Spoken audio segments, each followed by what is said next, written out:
Like my dick. Oh my fucking god. Yeah, they're arguing. And today we're going to do a history podcast over the Red Baron. Y'all know who this is?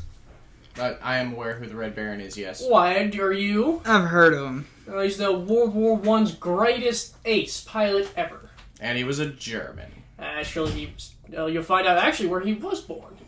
Well, that tells us it's not German. Alright. 248 countries left. Let's go. Kind of ironic where he was born for, World War II purposes. Yeah, he's I Polish, thought it was isn't World he? War One. Oh, no. You'll figure it out later. And he is Polish-wide. Well, what the fuck is the purpose of telling us we'll figure it out later? Well, I was hoping you figured it out. Well, you said ironic to World War II. That kind of dead giveaway. Yeah. Like, either that, Jewish isn't a country, so... It was just a country with all the Jews then. Poland. Anyway. Okay, so y'all are familiar with, the First World War, the Great War, the war to end all war, ironically, did not do what it said to do. Alright, so... Because we left survivors. True we did. Alright, so born on May 2nd, 1892, and that was Warsaw, Poland, Manfred von Richthofen was born to a Prussian aristocratic family. So he's a wealthy guy. He's very wealthy. His father was a major. So a Prussian family in Poland. Yes. Well, Prussia and Poland are the same. Like, modern Poland is significantly smaller than what Poland... Poland was a pretend country up until, after World War I, right? Yeah. Like, it was Prussia, correct? Prussia was the main... And Germany. Alright, from a very young age... What about the Ukraine? Soviet. Yeah. Yes. Stalin's dick. So, from a young age, Richthofen enjoyed riding horses and hunting and won many awards at his school.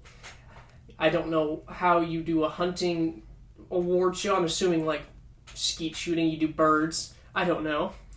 By age 11, Richthofen went to cadet school and finished in 1911. First question of the day.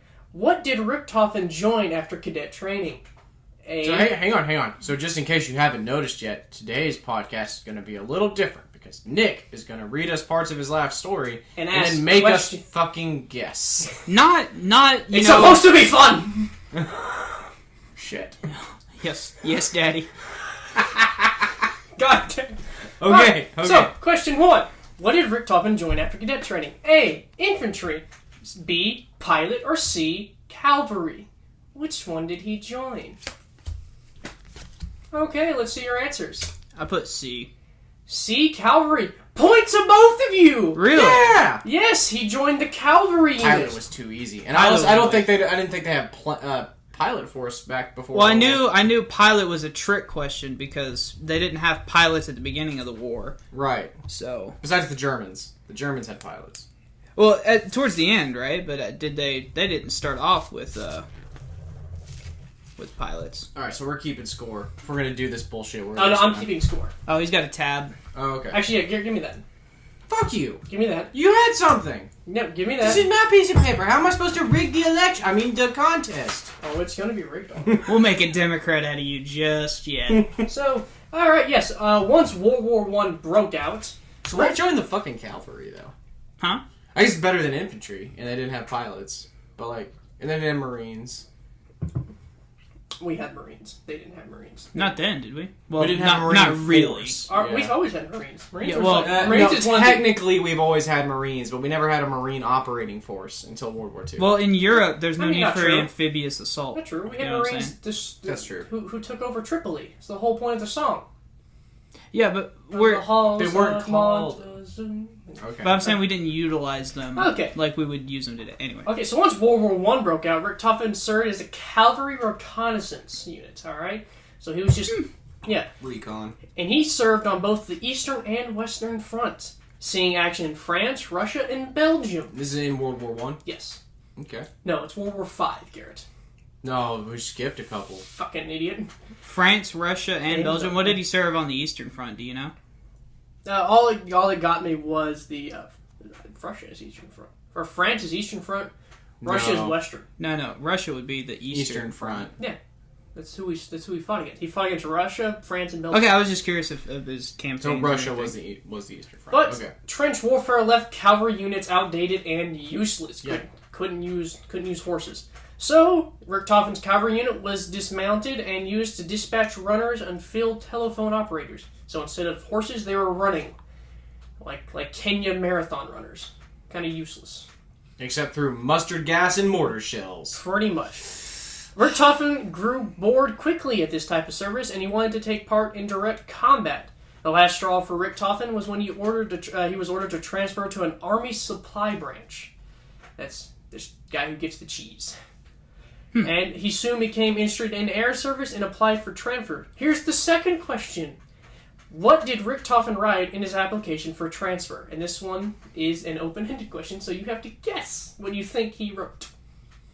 Well, there's like a million and something words. Closest one gets a point.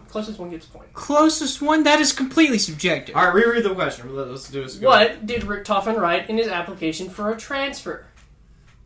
This is boring as shit. Please get me out of here. This is actually a very famous quote from World War I. Wyatt? Say the question one more time. Oh, God fucking damn it. You're a terrible student. You're not paying attention. I can't read it. What did Richthofen write in his application for transfer? I would like to see more combat. Points to neither of you because you're way off. Garrett's probably closer. It's, I have not gone to war in order to collect cheese and eggs, but for another purpose. Oh. I want to kill some motherfuckers. Yes. Was what he said. Yes. So, how is it? I don't know. So, points to neither of you. He's the judge. Leave him alone. I am the teacher, and you are the students, my stupid pupils. Shut up, Simplicio. Alright, go. Richthofen's application was accepted, and he joined the flying service in the end of May 1915. From June to August 1915, Richthofen served as an observer on reconnaissance missions over the Eastern Front. So he was just a guy who flew over, trenches and reported back. Right, he's a recon guy. Yeah. Sounds like what he's been his whole life. Yeah. In August 1915, he was transferred to flying over Ostend, a coastal city in Belgium. There he flew with a fellow pilot, George Zummer, who later taught Richthofen how to fly solo. Once Richthofen was transferred to the Champagne front. How many times are you going to say Richthofen? Well, that's all I put down. Go fuck yourself. How about that? Just say the Red Baron. No. Well, you're fucking up. Hasn't got his title yet. Hasn't got the title. Richthofen. That's how you say it. Okay, I'm just saying. You commies. He transferred to the Champagne front, which is in France, where he shot down a French fireman. Champagne. You fucking idiot. He shot down a French aircraft in a tense battle over French lines, but it was not credited with the kill. Question 3! Yes, 3. Fuck you. Why was Richthofen not credited with the kill? Because it was a French guy and that doesn't really count. A. The plane landed in Allied lines. B. He was seen as too inexperienced to get a kill. Or C. He was flying co-pilot and couldn't be credited with the kill. Instead, the pilot takes credit. Ooh. Well, it's not A. Because that's bullshit. You down a plane on... Why am I helping you? Don't look at me. Go away. Figure out your own answer. You need me to say the answers again? I've got my answer. Yeah. Repeat the answer. Answers: A. The plane landed in Allied lines. Yeah, B. He was seen as too inexperienced to get a kill. Or C. He was flying co-pilot and couldn't be credited with a kill because the pilot takes the credit. I'm gonna go with this. Wyatt's got C. Garrett's got B. Points to neither of you because it's A. The French plane landed in Allied lines. Tricky bastard. Since the French plane landed in Allied lines, the kill could not be confirmed by the Germans. Oh, so it couldn't be a confirmed kill. Didn't find a body. Richthofen's first confirmed kill would come at September 17th, 1916, in the skies above Cambrai, France, killing pilot Tom Rees, who was a credited British pilot. Oh, question 4 already. This is going to be fun. Was this in World War II? One. Okay. I feel like you should lose a point for that. No. Lose a point! Rotten hang on. M&M for you. You got a rotten M&M, you lose a point. Wow. This is fucking communism right now. Dude, you want me to go negative points? This is market capitalism. I love it. God damn it. Question 4. Richthofen contacted a jeweler in Berlin to make what to remember the kill? A ring with the date engraved on it. B. A cup engraved with the date and type of plane he downed. Or C. A metal plane engraved with the date and type of plane he shot down. Garrett's got C. Wyatt's got A. You two are both fucking idiots because it's B! It's B. What? Does he sound like one of the Jeff Dunham puppets to you? It's Peanut. I don't know what he sounds like. It's just he's so energetic. But he's... No one knows who the Red Baron is, and you were just so up his ass. Like, I've never... I'm kind of here for it. I'm actually learning a lot. Yeah, But... Yes. So yes, he had a cup engraved with the date and type of plane. He would do this for every kill, but he stopped after he had 60 cups. Damn. I won't lie. I thought I guessed the cup. One could only... No, you guessed... Did I guess the ring? No, you guessed the plane, the metal plane. Interesting. Yes, I said C. What'd you say? I thought... Apparently I said the ring. Did you put A? Yeah. Yeah, that's the ring. Garrett put the plane. Well, that's my own... That's operator. Yay! So he stopped this after he had 60 cups, and because silver... was on a little supply, it was very limited, and he, was taking up a lot of it, with 60 cups. And what credited Richthofen was he used different tactics from those of other pilots at the time. His most famous tactics was he would dive on the enemy with the sun to his back, blinding his enemy, not knowing where he was at. This seems like common sense. This is a tactic still used today, and he's credited with inventing it. Yeah, because it fucking works. And you can't stare at the fucking sun. He's also the one who taught you didn't just unload a magazine, you shot in spurts. Burst fire. Yeah. Yeah. That's still used today. He's credited with that as well. So why is that significant? It's how conserve ammo or what? Yeah, conserve so you're not wasting a bunch of ammo. Kill shots. Yeah. I was just curious. They learned you'd actually miss more if you just unloaded a full clip instead of just burst shots. Because then you're still firing bullets while you're trying to adjust to get ahead of the plane. Yeah. The same thing applies to manual firearms. After complaining that his planes he flew that weren't suitable for what he needed, he eventually started to fly the Fokker D1. Fun word for me to say, Fokker. Sounds like a Boston guy. And he painted it bright red. He continued to do this trend with his Fokker D7. And this is where he gets the name the Red Baron. While planes were, painted, some parts were painted red, no one has ever painted the full plane red. Yeah, so it makes you one big, bright colored fucking target. He did this out of confidence in himself and confidence that the other pilots sucked. Balls of fucking titanium. Also, he wanted to be seen as how it's easier to confirm his kills because it came from the big red plane. Oh. After his 16th confirmed kill, he assumed the command of Josta 11. Got the other one there, which would be would have the most elite German pilots.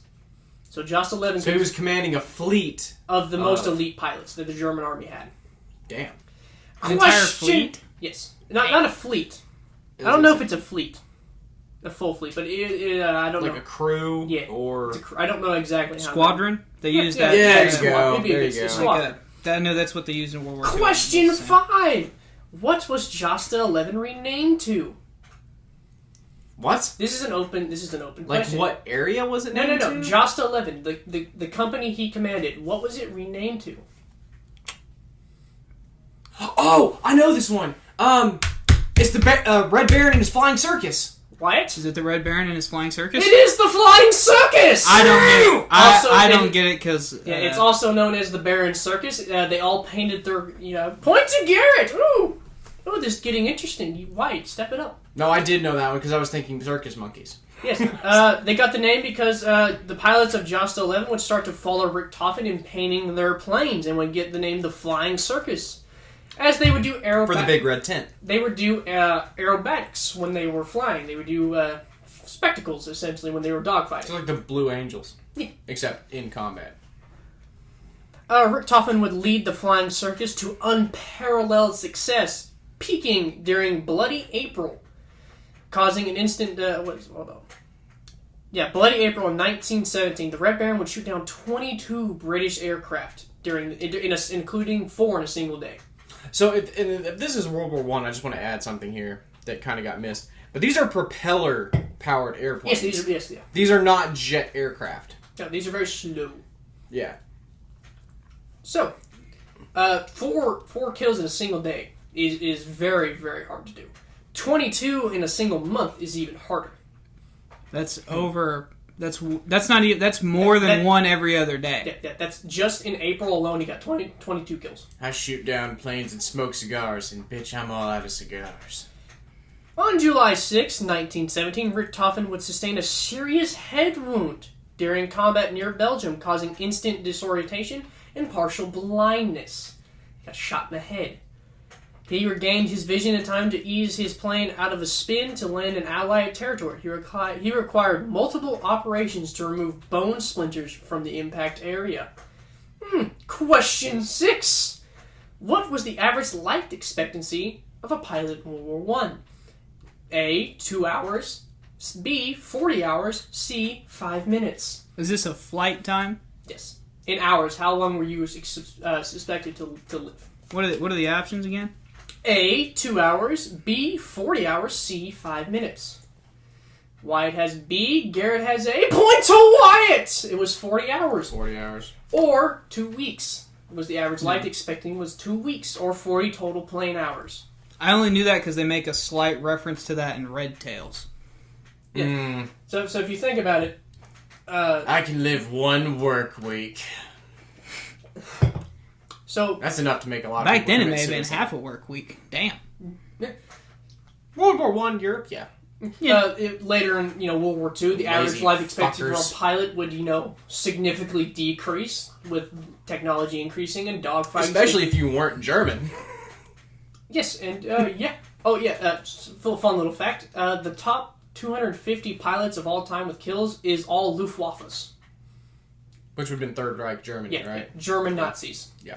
Well, that's not fair because they had the jet when we were still. They had jet engines, didn't they? Yeah. Yeah, it's not even the same contest. The person with the most confirmed kills has like 360. Guys, I'm gonna race your N1 NASCAR car with my Chevy, and we're gonna see who wins. Yeah, it's fucking NASCAR. So, very successful guy, Red Baron he is. Sadly, though, on April 21st, 1918 at 11 a.m. would be the Red Baron's last flight. The Red Baron would take part in his last dogfight. At this time, he was pursuing at low altitude a Sopwith camel pilot. Funny little name for me, little camel pilot. Was he Arabian?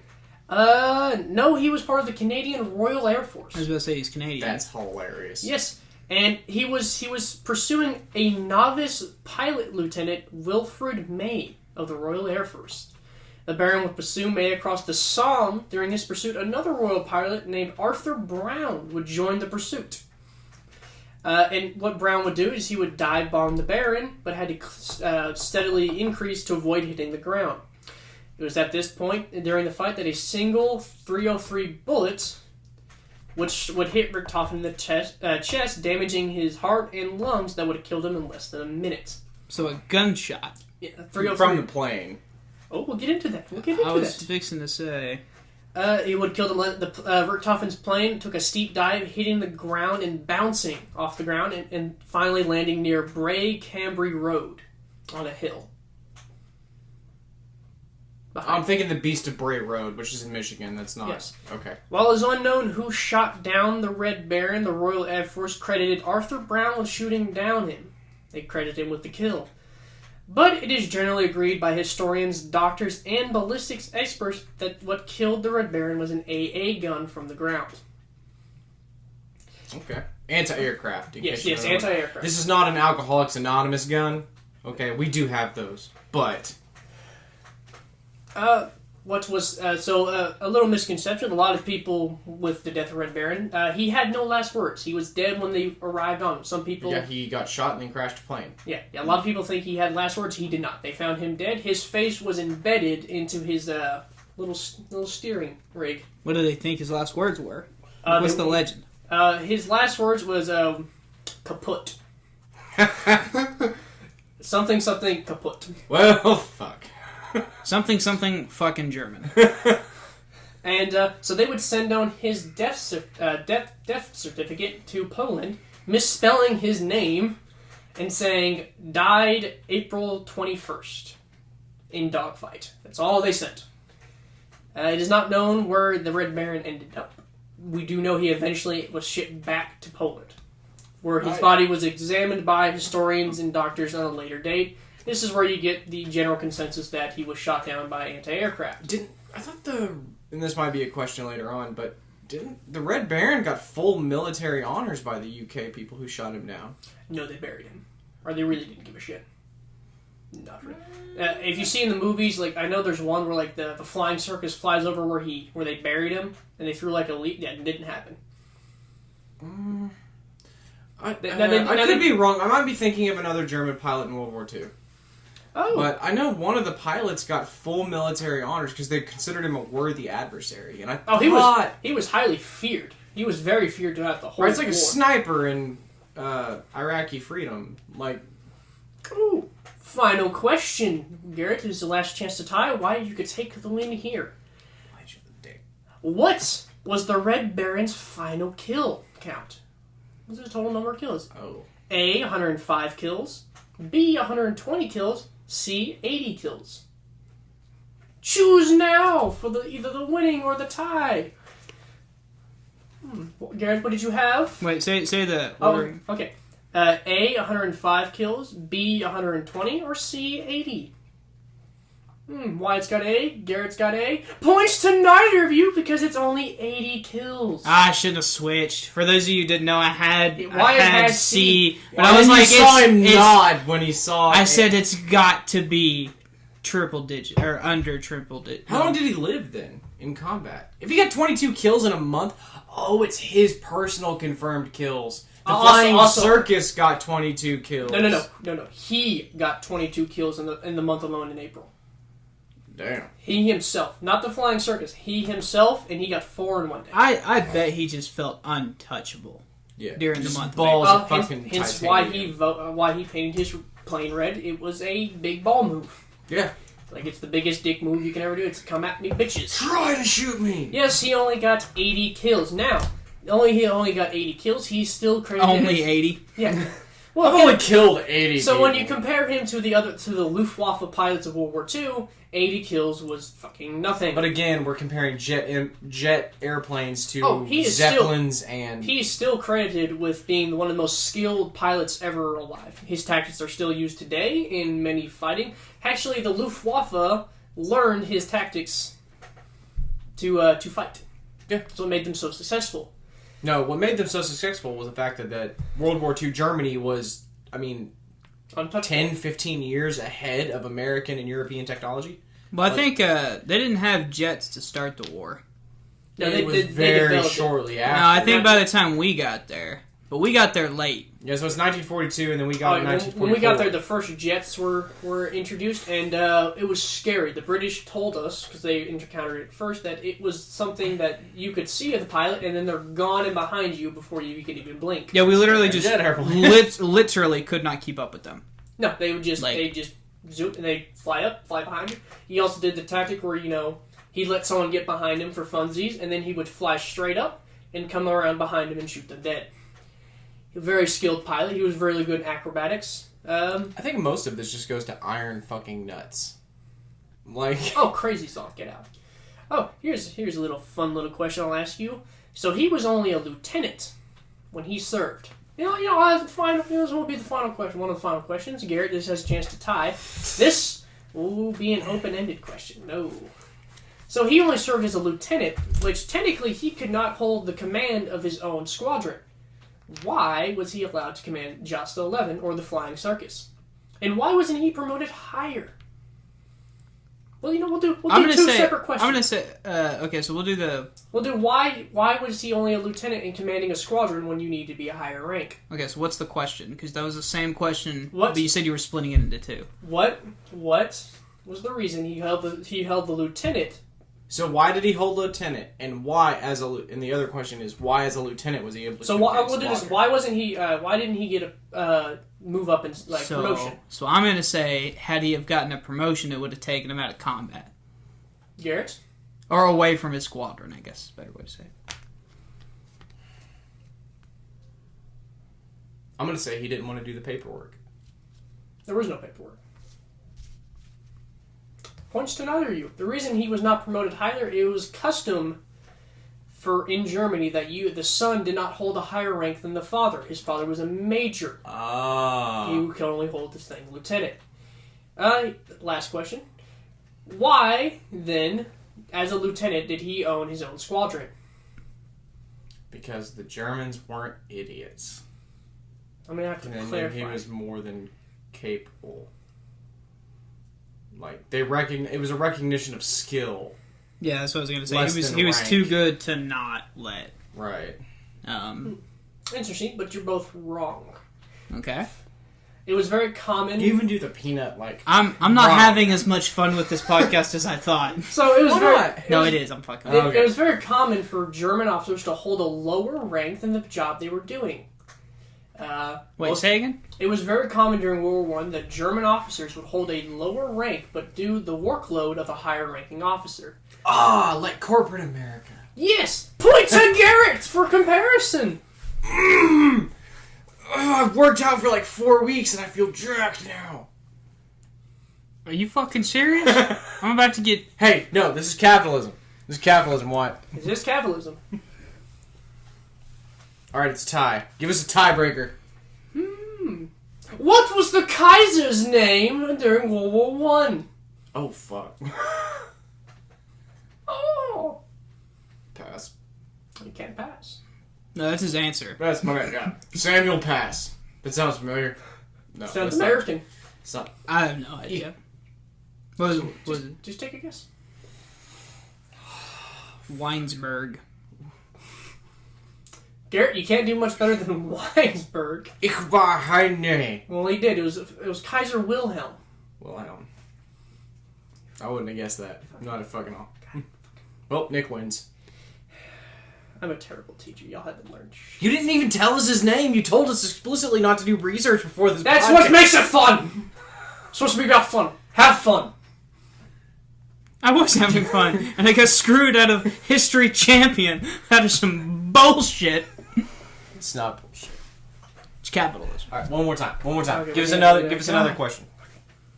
And I got Something you told us. I'm gonna go back up here. This will actually... See, even Peanut does that too. I'm telling you, he's like a real life Peanut in person. We clearly didn't beat him enough as a child. Obviously not. I beat you enough though. Yeah. Yeah. Nick, you're gonna have to speak at some point. You are the host. Ah! What was the name of the pilot for his first kill? Are we supposed to be paying attention? Oh god, fucking damn. I was just answering questions. I'm gonna say Brown killed him. No. Who was the Red Baron's first confirmed kill? What was his name? Arthur. Aaron. Fuck! Aaron Tom was the Reese. last one. Tom Reese. Aaron was the last one. What day? Give me the day he killed him. Okay, if I didn't know the name. May 7th? What month are we in? October? September 17th. Garrett, can you give me a day? You already did! No, he asked what month we were in. I don't get a point for that. No, hold on. September 10th. Was that your final answer? Yes. Why gets a point? It was September 17th! Was it actually? It was September 17th, 1960. Well, White is our history champion. Garrett is a dumbass. Well, that was a little bullshit. But I will take it. So, did we all have fun? Because we're doing it again next week. No, we're not. With what? Because it's Wyatt's. With whatever Wyatt wants. So if I choose a history... I swear to God, we need a fucking camera. Because if I could put a camera on you right now, and I would put Peanut from Jeff Dunham next to you. I will buy a puppet so we can do this. I'll buy a puppet to do this. So go ahead and explain where you got the inspiration for this from. Okay, I watch a YouTube channel. They're called The Watcher, and they do a thing called Puppet History. And it's really fun and entertaining, and I thought, oh, this would be fun to do. A little fun thing. This actually was. I think we might have went through it a little bit fast, because Nick's a fast talker and was really excited. But I really appreciate it. What time frame are we at? We're at about almost 30 minutes. Oh, okay. That's pretty short, though. Yeah, it's pretty short. It'll be fine. It's a history podcast. They're supposed to be short, quick, and fun. More people will probably listen to it. And I will be doing these in the future because, they're fun. Should be good. And funny thing is, I probably won't tell y'all who we're doing it over, so it's even more of a guessing game. I'm down for that. Oh, that's cool. I like that. I think Wyatt cheated. He went to college for history. That's bullshit. Why did you learn about the Red Baron? What, you could take him at his word? Look at him. Look at his... Garrett's rotten Eminem for accusing Wyatt of treachery. It's 3-1. God damn it. This is a tie game if I don't fucking fuck up. I'm just saying. Wyatt, you get the dog of history. Sweet. Dude, that's tradition now. We're putting that on our keychains. Yep. Whoever wins the dog of history. It is. Alright, well this is nice. I can get a new one, too. So, go ahead and... I was actually going to get a trophy that's going to be full of mini M&Ms. So, I was afraid to look anything up for this podcast. I really was. You should have been. I would have castrated you. I didn't. Yeah, because Nick, he threatened me twice over the phone if I looked something up. I was calling him about random stuff, and he was like, "Oh, by the way, if you look something up, you die. There will be pain." And I was like, "Okay," but I did have a couple of questions. So what? Why did we invent planes like for combat? Like, how did they? What do you mean? Well, any new invention gets used for military. I know, but at first they were just recon, right? Which makes sense. Then we learned we could put a gun on it. Well, one thing I do know is that at first... So actually, dogfights are very uncommon. Hang on. Let Wyatt finish. So one thing that I did know is that, like, at first when planes were being experimented with guns, they were shooting out their propellers. Yes. And then they came up with a system, I could probably find a picture of it, where, like, as as the turbine turns... It stops. Fires in between them. Yeah, it stops their. I could find it's like picture. It's like a safety. It prevents you from pulling the trigger. And that becomes more prominent in World War II, right? Yes. Because there are still literally in World War I, right? Some of the guns on the back, the co-pilot, was literally just nailed onto. Yeah, it was basically a Lewis machine gun that was Yeah. Well, it had a swivel though, didn't it? Yeah, you could swivel at 90 degrees because you can't turn around and shoot the pilot in the back of the head. Well, you could. So how many people hilarious. would be in a squadron, with the flying circus? I did not know how many people were totally in the flying circus. I know some of them. The most elite German pilots were. Okay, so what you saw with the World War I planes, so the machine gun was mounted on top. Mm-hmm. It would shoot. And later in World War II, the machine guns would be mounted into the plane, right next to the propeller, so they could shoot easier. Yeah. Well, Wow, this has got a lot of German words. The turbines and the engines in World War II were on the sides, correct? Yeah. Like the wings. Yeah, almost like they are today. Yeah, they moved to the wings. That's why you could put them in the nose of the plane. Okay. Well, I was just curious. I just had this. We should put a picture of the Red Baron on there. Oh, the thumbnail. Yeah, the thumbnail has a Red Baron in it. But another thing. Oh shit! 40 to 80 people in late 1917 for the flying circus. Yeah. That may have been after he was dead, but and so they did. The flying circus became the Luftwaffe. The Luftwaffe. Yeah. So it's the same. They just renamed it for World War II. Yeah. It was whoever the most elite pilots. It was basically It was if you Navy SEALs of pilots. Yeah. One of the things that planes were used for World War I, it was mostly observation. That's what I was going to ask. Dogfighting was actually a last resort as well. Planes, got shot down pretty easy. Is that another fucking recon plane? AA guns were kind of ineffective at this point in history. They weren't, perfected. So what planes would do, as they found out, is you take, darts, really big darts, and you could drop them in trenches. I've seen that. I know what you're talking about. I'll show a picture of lawn darts. Picture darts dropping from a plane, and I so badly want one. I've been looking to buy one. They're so cool, but they're like $1,000. It's remember that little nuke that I made for Fallout? Yeah. Monopoly? It looks like that, but with a needle on the top. Oh, okay. I got you. And longer, obviously. Well, Nick, anything to round up on the Red Baron? He's credited as the most skilled German pilot. He's definitely 2. Most have him 1. Most people have him 2. It's a matter of perspective. He doesn't have the most kills, but he is regarded as the most skilled of all the pilots. Gotcha. Well, it's like that Vietnam sniper who shot someone at 1.5 miles, and it's like, well, snipers all the time shoot people at 1 mile now, and it's like, yeah, you weren't shooting an M1 Grand in the jungles of Vietnam. Maybe take a step back.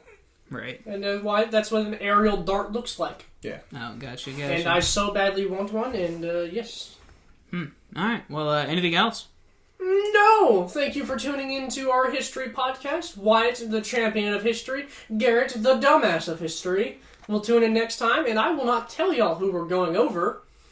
So it'll be even more fun in guessing, and I can watch you squabble like chickens. Well, now I'm just going to have to know everything ever. Yeah, yep. Good luck, because I'm going to pull up some college. country bumpkin no one's ever heard about. What, you think I don't know country bumpkins? Not this one I pull up. What do you want to bet? What do you want to bet it is? Well, Nick, Country bumpkin. we're gonna Theodore Roosevelt. we're gonna try this again on my next podcast, which will be a history one over the. Can I do it? Well, no, because I'm gonna have to ask the But questions. I can do How would that work, Nick? Because I'm better at this. Okay, that might be true. Maybe we just leave. He's it at for least Nick. more energetic. Yeah, I could. I don't know. You were pretty energetic during Galileo, so if Yeah. it's someone you get to pick, you'd be okay. Yeah, it'd be fine. That is true. Anyway, Who you gonna do? I don't know yet. Oh, you fucking nuts. Frederick II. Huh? Frederick II? It's a made-up name. This is just nobody. He's King of France. Francis is the King of France. Well, alright, this has been the Refined Peasants. Thanks for joining us for our quiz. Hey, did I say we were done? Sorry, Daddy. Run M&M for Garrett. God damn it. He's at negative points. Does this carry over? No, he lost all. Fuck you, this carries over. He's capitalism. Lost. Bullshit is that? Next time I will have a little trophy with M&Ms. So the winner gets some M&Ms. The loser gets slap in the face. Big old dick in their mouth. That's the choice you wanted. If so, fucking come here, because you lost. Thank you. This has been the Refined Peasants. Hey guys, thanks for listening. Don't forget to like, comment, subscribe, hit that little notification bell in the corner, and be sure to let us know if you guys have any ideas for what you want to see from us next. We're a new upcoming podcast. Share it with your friends if you're confident.